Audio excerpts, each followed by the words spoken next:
up, Imani? Hi, boo. What's poppin'? What's poppin'? Thank you for coming on Paths. Of course. It means the world to me. Of course. You were one of the first people I told about this beautiful and wonderful idea. Mm-hmm. And I'm so grateful that you came and joined us today to share your story and your path on how you got to where you are today. Well, thank you for having me. I'm so happy to be here. I'm excited.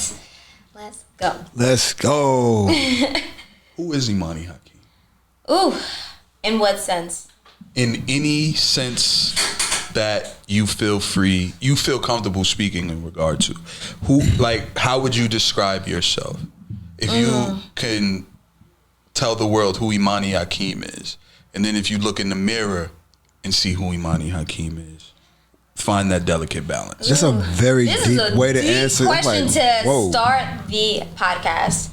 I posted a video about this on my Instagram where I'm like this introverted creative who has moments of extroverted efforts. And it depends on the day. And I feel like, you know, as you get to know me from the outside looking in, I'm definitely an artist at heart with a lot of empathy, but I'm also a very, very goofy person with a sensitive soul. Okay. Fire. Okay, that's a great answer. Being an empath is a superpower. Very much an empath, yes. And thank you. I think it's a superpower as well.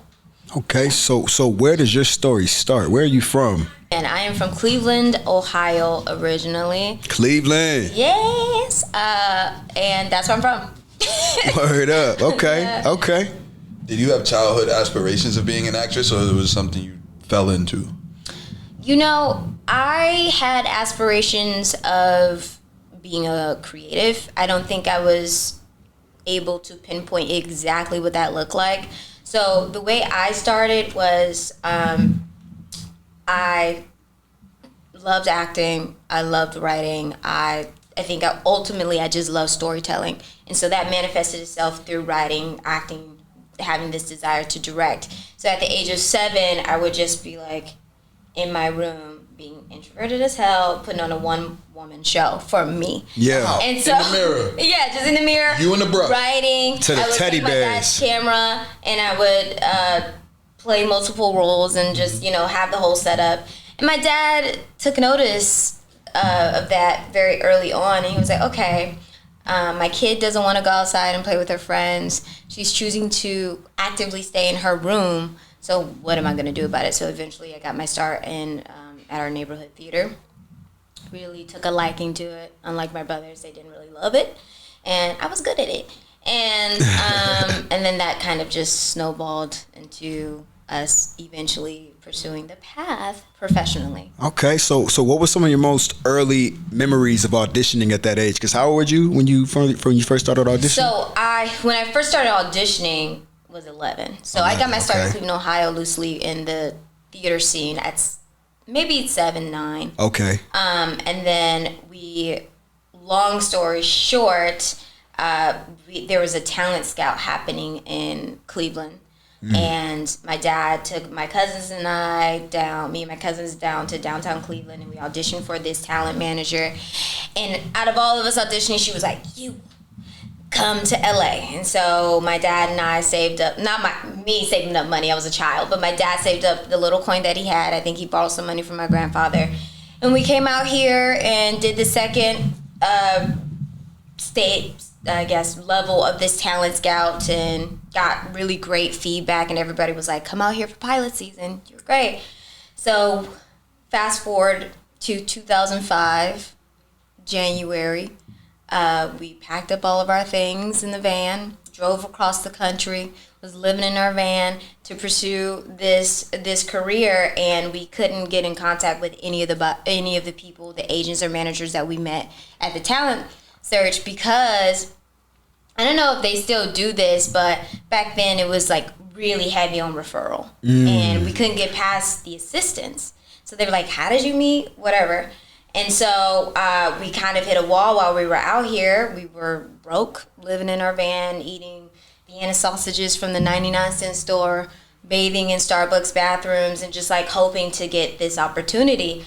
And then we went through the people who put on the talent scout, and they linked us to my manager at the time, and she was like, okay, I already have other young black girls that are fit your type, so like, and then my dad was just like, let her read for you, let her audition for you. Yeah. And she said, okay, I see we got something to work with. And so she took me on, and about 2 months of me being out here, almost 3 months, I booked Everybody Hates Chris. Yeah. Congratulations. That's incredible. Brilliant. That's Thank incredible. you. Yeah. Was that your first television film role? Yes, that was my first credit. Was that your first audition? No, it was one of my first auditions. So I think it's so funny. I think my first audition ever was a Febreze commercial, and they gave you, you know, they had your one line. And I kept changing the line in the audition. They're like, please just say the line the way that we wrote it, little girl. And then one of my second auditions was for Malcolm in the Middle. I was extremely nervous. Also, just like butchered the audition. And then I think one of my third audition was Everybody Hates Chris, and they gave me a call back on the spot. Your third audition. I think so. Said no actor ever. Congratulations. I swear to God. I think so. From my memory, from my 11-year-old brain, it was a handful of auditions. Just Wow. So how did you handle being a series regular on Everybody Hates Chris at such a young Were you age? still 11? I was still 11. Yeah. Yes. It was a culture shock, I tell you that. I was a little girl from Cleveland, Ohio, from a predominantly black neighborhood, and then coming out to LA, where I'm like, there's all types of people here. I've only seen this. Clevelandites. Yeah. Like, Right. it was definitely a culture shock, and then also just being very green. I was green. There's no training to being on TV. Like, they don't give you a course of like how to do it. You know, you're learning as you go. You're like, okay, Imani, can you hit your mark? We're gonna do a rehearsal. All this stuff. Like, I'm like, Mark. I've never even done anything like this before. Right. So yeah, I had to adjust very, very quickly. And this is why paths is so important. And Amen. why we go into these schools and these inner cities and pour into the youth and tell them the importance of honing your craft and understanding things outside of just learning how to act, right? It's like there's so many technicalities far beyond just memorizing lines and performing them and touching within your inner self to display what the director wants. It's like there are technicalities too, right? Yes. Yeah. Were you prepared for the impact that your character had to pop culture, period? Absolutely not. No. I think as I get older, I now realize the impact not only of my character, but the show in general. I feel that Everybody Hates Chris was ahead of its time, and it really paved the way for a lot of black family sitcoms that came afterwards. Right. And you know, including the character Tanya. But like- yeah, I just like, you're welcome. No, but I think I didn't realize, and then to see how much people still are actively watching the show. Most definitely. You know, It's still I'm in like, reruns in my that's crib. Dope. That's dope. You don't know. Yeah. Like, you just don't know, Bunny. Okay. I think it was just like being able to work with Tashina Arnold and people like Terry Crews. They really came and they just showed out, and they really held our hand through the process. So, like, I can't pinpoint any specific moment. I just know, like, they were always cracking jokes, ragging on each other, just really showing us what it's like to be free and command a space and be such a professional.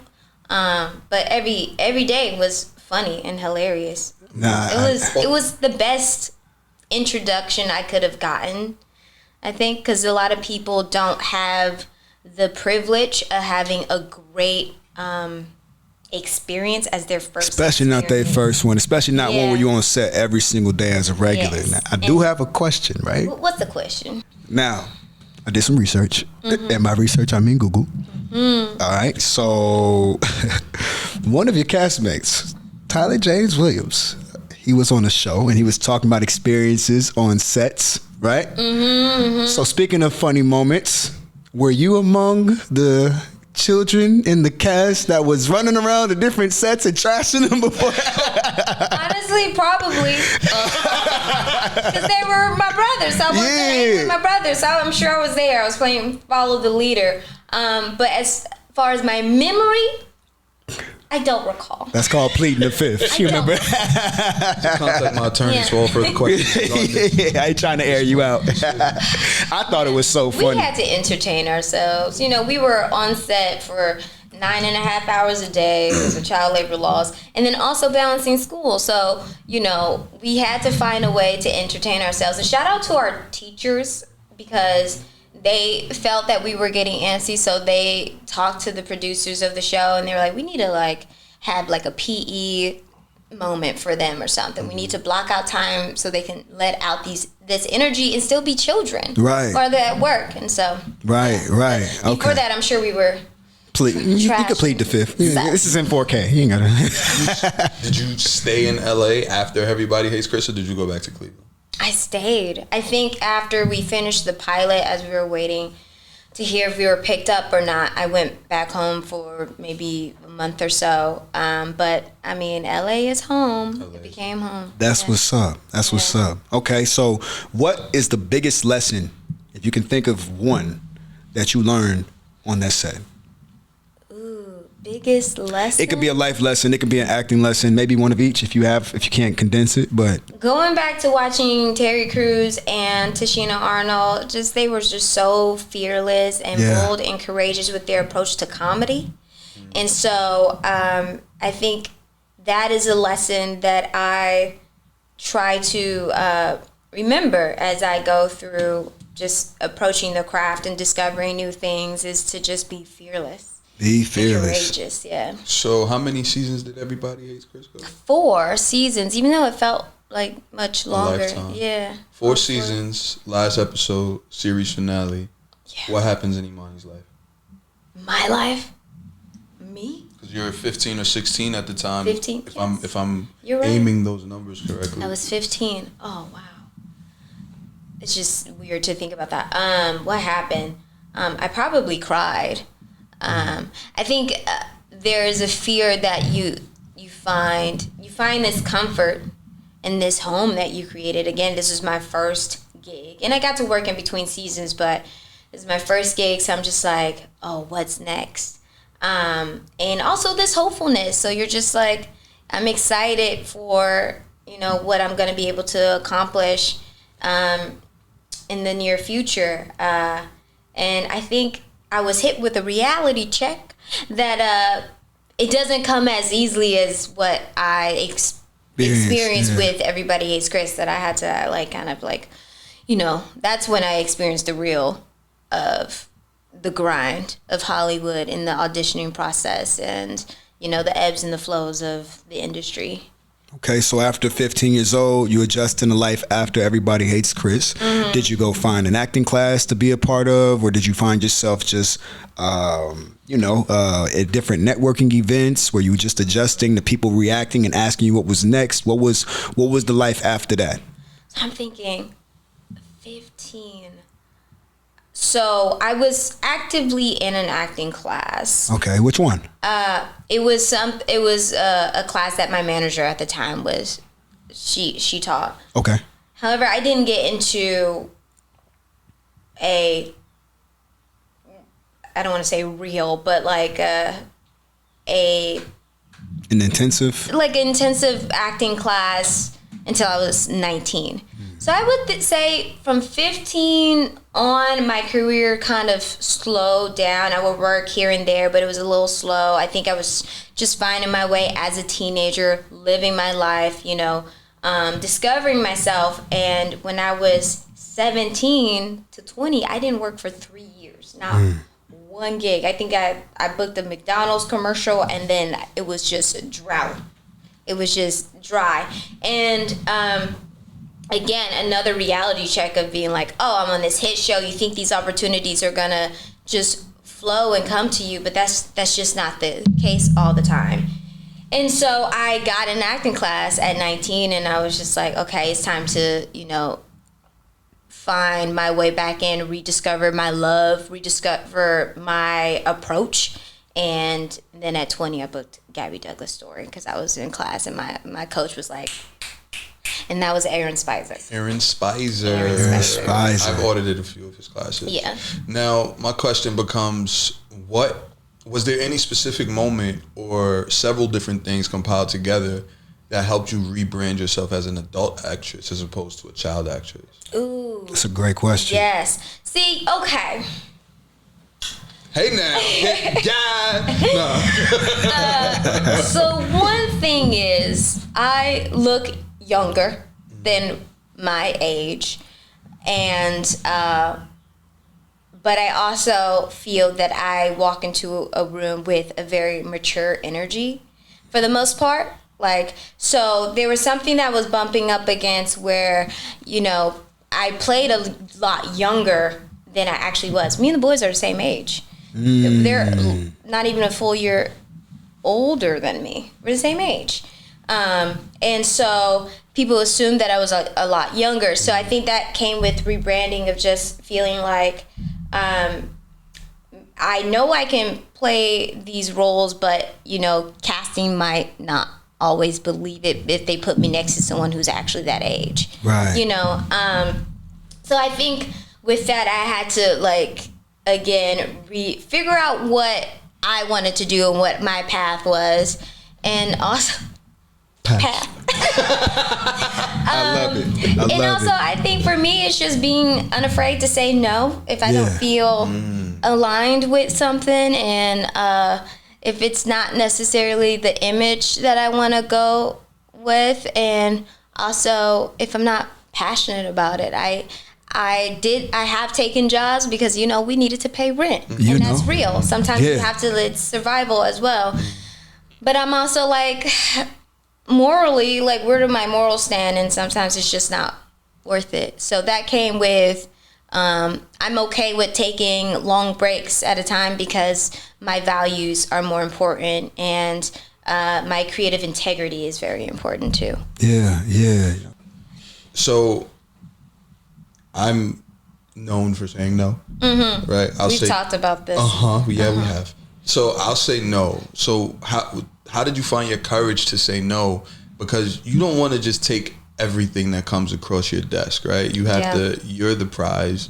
You have to know your value and what you bring to the table and how you want to be perceived, because sometimes a yes can be a detriment, right? So go ahead, please. And that is the thing. So automatically when you start at a very young age, people think they know you.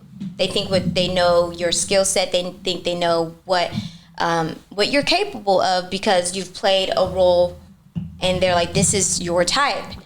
And then as you're getting older, and also being a black woman, people also might try to put you in a box as well. Mm-hmm. Like, okay, you're gonna be the urban girl. One thing I will say, when I first came out here and I was seeing agents and stuff, that I had an agency tell me that I was too edgy.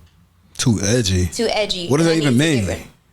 We know Kick what it means. rocks. I know exactly what it means. But what does it mean? I would make them say that. Yeah. What does it mean? Tell me. Yeah. But I was too edgy. And and then I also noticed, like, as I was kind of transitioning from child actor into as an adult, like, I was getting called in for all these very specific, like, ghetto girls, like the stripper, you know. And I remember I was offered this role.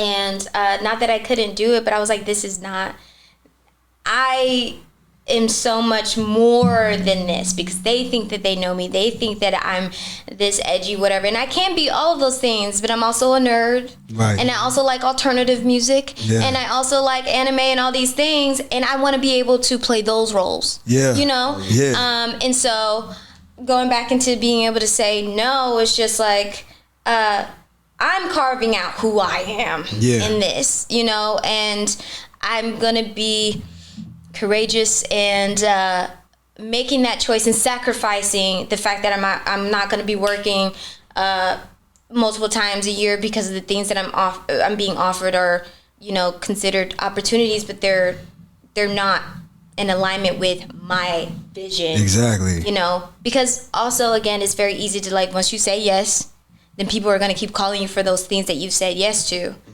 And it's a sacrifice. It's a gamble. You're betting on yourself. Word. And that's what it is. I'm just betting on myself and just be like, I'm here for the long run. I've been doing it for 18 years now. Like, I'm not losing anything. Talk your shit. Yeah, it's 18 years in a game. I can keep holding out a little longer. It's fine. Right, I'll be okay. right. So I'm curious, right? Because you're 18 years in the game and you do have so much to offer, I'm sure many of us have not even seen an inch of what it is you can actually do. Yeah. Right? So are you a proponent of creating while you wait? Absolutely. Okay, so are you working on anything specifically for yourself? Absolutely. Talk that. Tell them about the project you just sold. Okay, talk about it. Go ahead, executive producer. Yes, well, it's all about opportunity, right? Opportunity. And so nobody's going to hand you the opportunity. You have to sometimes create that opportunity yourself. So find your tribe and people who believe in you, who see the same thing that you see in yourself. So, I mentioned my partner, I believe, earlier, and he's a very creative writer, director, and actor, and all the things. And so, I'm like, I want to create, I want to work, I want to do all these things, and so do you. So let's do it together. So he wrote and we produced a film together. We casted it. We found the location. We got the budget and all this stuff. We shot a feature film in 4 days. And Vertical Entertainment is doing the distribution, and we just landed on a streaming network as of this past Friday. Congratulations. Yeah. That is amazing. Thank you. I'm so Love proud to hear that. Love to hear that. That was sloppy, but I'm proud of you. Nevertheless, I do want to circle back to something, right? Yeah. When you're saying no, and rent is due, what factors into the decisions you make? Like, morally, like, how do you navigate that when bills are due, rent is due, life is due, you gotta eat, you gotta travel, you have to buy nice things or things that are essential even.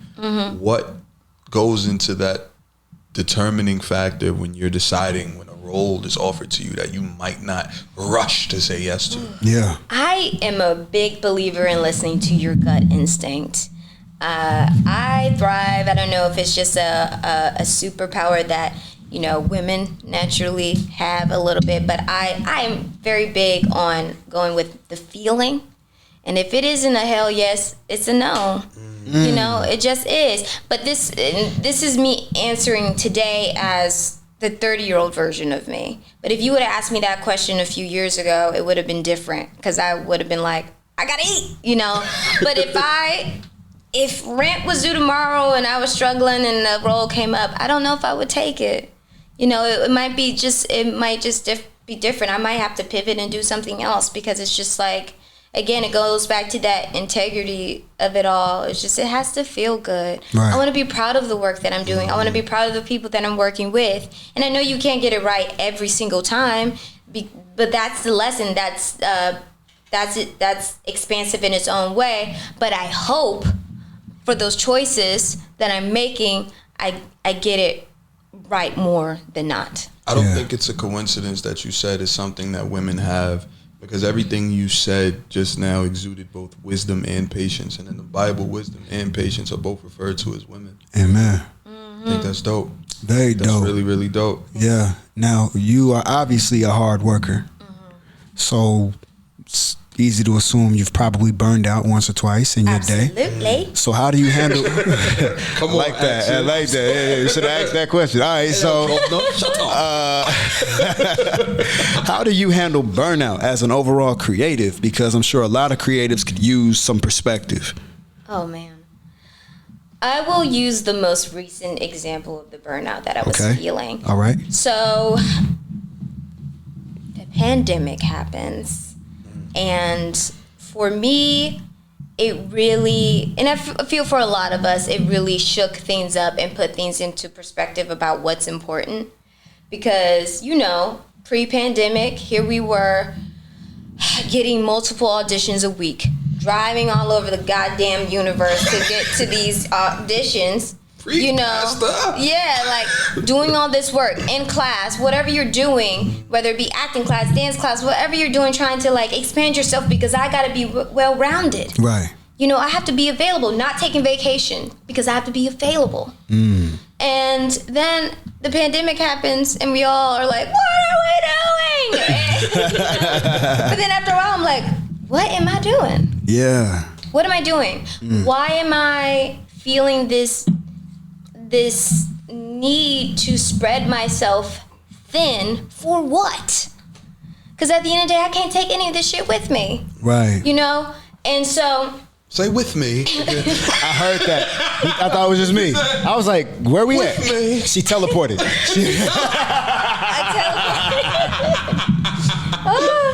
Yes, but I can't. And so I was just like, it goes back to that no. I started saying no to a shit ton of auditions. Word. Because I was just like, I can't. I just physically can't. I'm not present. I don't want to do the work, the work that I was willing to do and so excited to do before. I don't feel that excitement anymore because the thrill of it all feels gone. We're not in person anymore. I don't get to interact. I miss that. You know, and I think there's benefits to self-taping, but there's also benefits to this. Being in the room. You know, like, you can only get so much from my Instagram and my one take that I just sent you. Yeah. But you don't know who I am without having a conversation with me. Exactly. You know, and so... Yeah, so with the self-taping, last year, I think it was summer, I went to Italy with one of my homegirls, and I was just like, girl, I'm so tired. Like, I'm tired of the rat race, you know, and not hearing any, like, feedback or feeling like I'm not progressing in the way that I would like to. So I'm like, I need to reassess what my why is. Right. Why am I doing it? And so I did. I took a few months off. It wasn't a very long break, but I took a break. I told my team, I was like, I just need a moment. I need a moment to breathe. And so I did. And then I came back at the beginning of the year. And again, we're just filtering out those opportunities. You know, I still feel very strongly in saying no to some of the things that I just don't jive. Who are you? But You keep teleporting. Yeah. who am I? But yeah, and so it's all about balance and finding what feels right to you. And now we in another damn break. The writer strike is happening. But again, it's all to me. I try to find the reasoning in all of it, and I think it's necessary. It gives me time to breathe again, and then I can regroup. You said some amazing things in what you just said. One of the things I want to circle back to and touch on is the in-persons versus the self-tapes, right? So in person, how you feeling? You get an email, it's 7 p.m., 8 pages. We in person tomorrow, 11 a.m., off book. Yeah. How are we handling that? I know exactly what casting director is doing that. This is in person? In person. How are we handling that? How are we handling it? I mean, we gonna get to it because I get to see. You're in the middle of a club. I'm not in a club. Word up. Well, you're doing something fun. You're on jet skis. Okay. I'm in a club. You're on a jet ski. It's 7 p.m. Also, I'm not very. You're hiking. You're doing whatever you like to do for fun. But you're doing something that is not easy to get out of right there in that moment. Yes, you're at a very professional dinner. Yeah. You're right. So I'm at the club, and I'm on a jet ski, and I'm at a professional dinner all at once. You're just the dinner. No, I'm at all of them. It's all happening. We're teleporting. And you get home at 11:32 p.m. What's your process in those situations? Because these are real life processes that actors face, especially in the in-person era before the pandemic. And I mean, it's no secret. It's not even a little birdie anymore. In-persons are slowly trickling back, especially for callbacks and producer sessions. Right. I hope so. I've had one in the last 2 years. But I know a lot of people that are beginning to go back to in-persons. So my question is we love, in the actor's life, 3 days for an audition is a lifetime. Yeah. Right. So in those less than 24-hour turnarounds, I'm very curious to know your process in those situations. This is a very important question. Okay, so like if I am in a club, because we're going to go back to the obstacles that like if you aren't home, you're not just chilling on the couch and you have, this opportunity that comes your way. I might be leaving. Yeah, I'm probably like, oh, I got a dip, which has happened. I think I was at a movie premiere and I just got there and I just sat down and I got an audition for next day and I was like, cool. I'm about to dip, because I also know my process. I have ADHD. I have to like be able to read things a couple of times. It might take me a little longer to like, you know, memorize some stuff. So I know I can't just be out all night because I just respond differently to that. And if I feel that the material is really, really dense, I'm not afraid to ask if I can have more time. Like, what is the latest I can come in? Can I, like, if they're saying we're seeing people from, I'll ask what the window of time is that they're seeing people. So they're like, oh, they're seeing people from 11 to 4. Right. I'm like, can I come on the 4 o'clock time, you know? Are you bringing your sides with you in the room, or are you 100% off book every time? I try to be off book, but I'll have my sides. Okay. I aim to be, most of the time, I'm fully off book, but I will have my sides, because I think there's nothing, I've heard both. Same. That people are like, don't ever bring your sides in a room. And I'm also like, why? I'm not trying to, if I'm in the moment, I can find my way. I'm still a professional. I can cold read and still give you what you need. Bars. You know? Talk that money. So like. Big money. Bro. I can't even. But I'm okay with having my sides. It's not going to take it away. But if it's not too dense, I probably won't have them. But it's okay to have it, and I'll follow along and do my thing.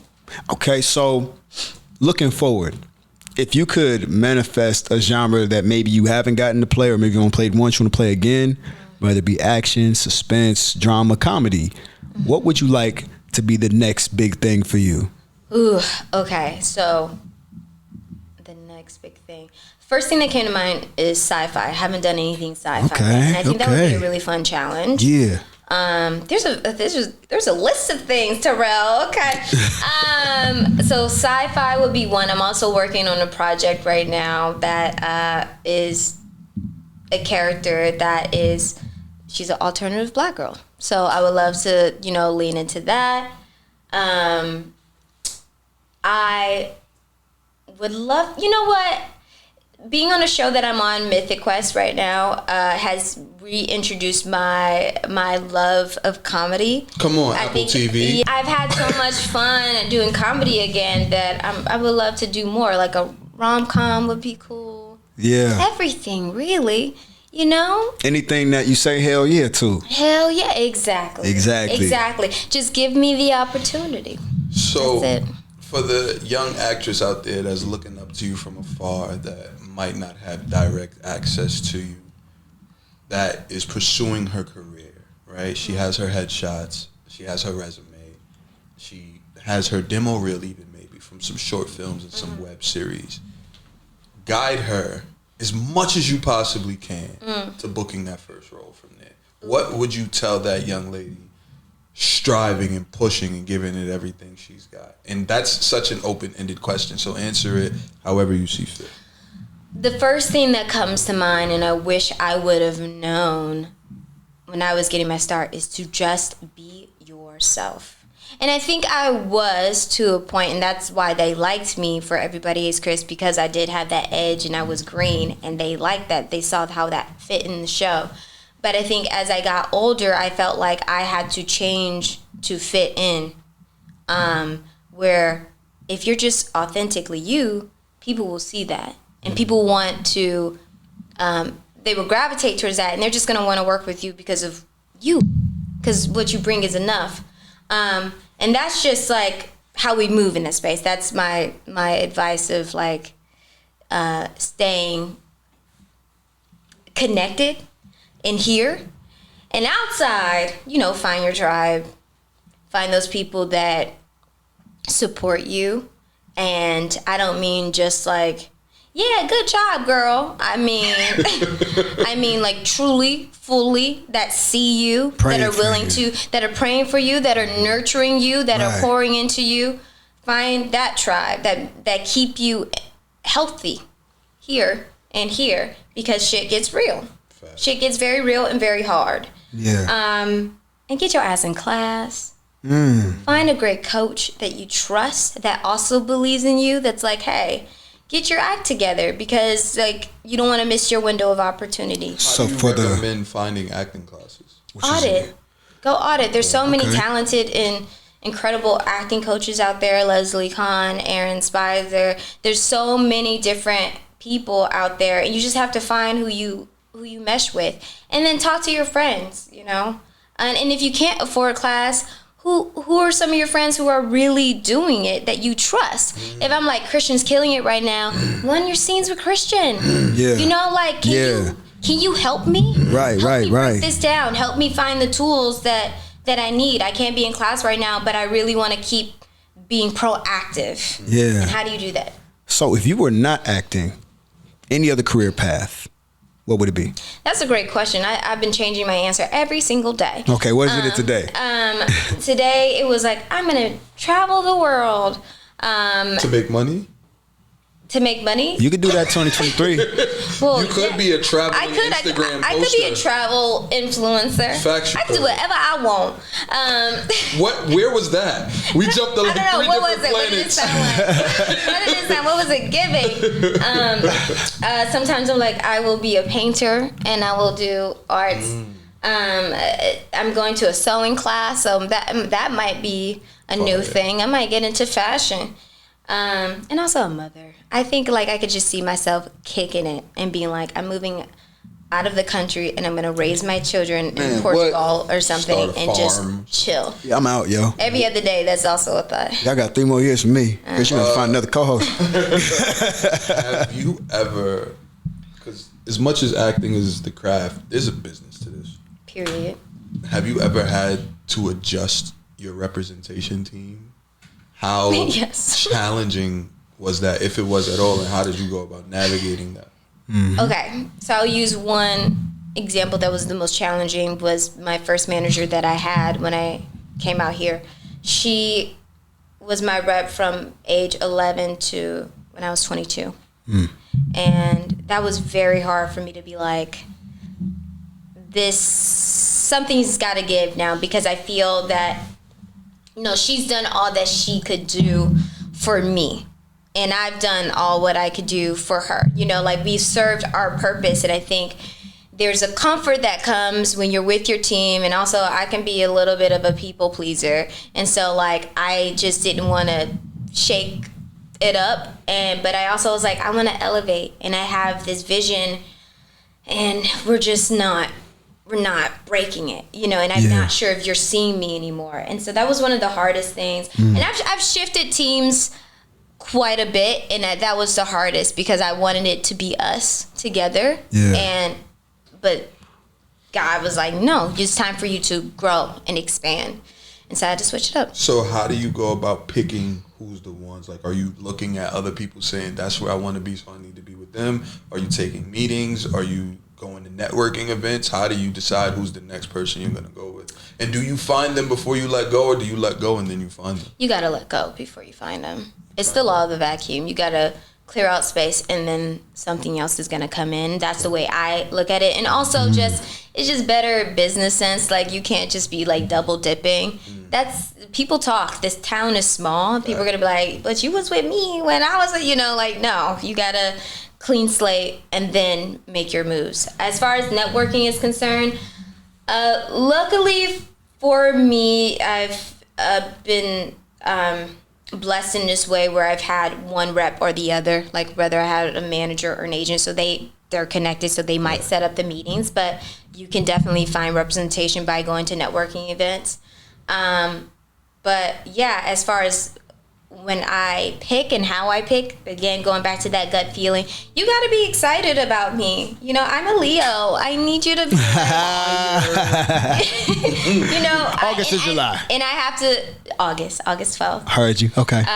And I also have to be excited about you. But it's just, I can tell in the way that in the way that we converse. I can feel it. Like, it may not be a long time or however, but I can feel like what's going to work in this moment, what I need in this moment. Usually I can. I find that so interesting what you said about clearing it out before you go to the next place, because, like, and this is not even necessarily a question, this is just a statement, right? These conglomerates, these giants, like, I don't feel like they offer us that same respect. Like, they don't let us go and then go find someone else. I think they'd be like, yeah, you're out of here. then they'll have For sure. someone to replace you. So it's like it's such an sure. interesting dynamic that the creative is often placed in, and it's very unique how you have to navigate that. And I think it's for everyone is different. Yeah, well, that's the integrity part, isn't it? Yeah, that's a fact. But yeah, it's a business, and they make sure that you know that. But the way I'm going to operate, I want to be able to sleep at night. So, I mean, it's hurtful. I've been dropped before from an agency, and it definitely didn't feel good. Right. And there's no, like, it's not a very, they're not calling you up like, I'm so sorry, but we have to move on. They'll send you a little letter, you know, and they're like, cool, like, we're decided to part ways. But, you know, yeah, I have made some very impulsive decisions when it comes to, like, making the choice to transition to work with somebody else. But now I'm getting older, and with age comes wisdom. I try to be better at handling the business part of it and being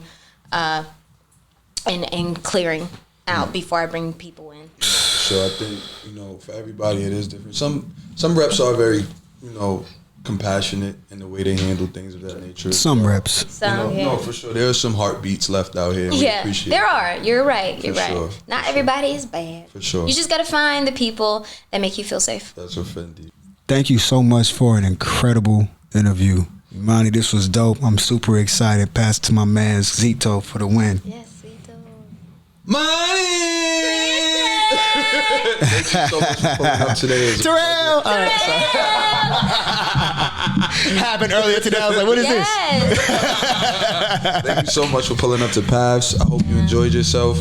We gotta get you in front of some students so you can give them some games soon as well. Yes. Please. I appreciate My you more. pleasure. You know, you enjoy your day. Thank Go you. drink tea and be merry. I will. Thank you. Peace. Peace and love.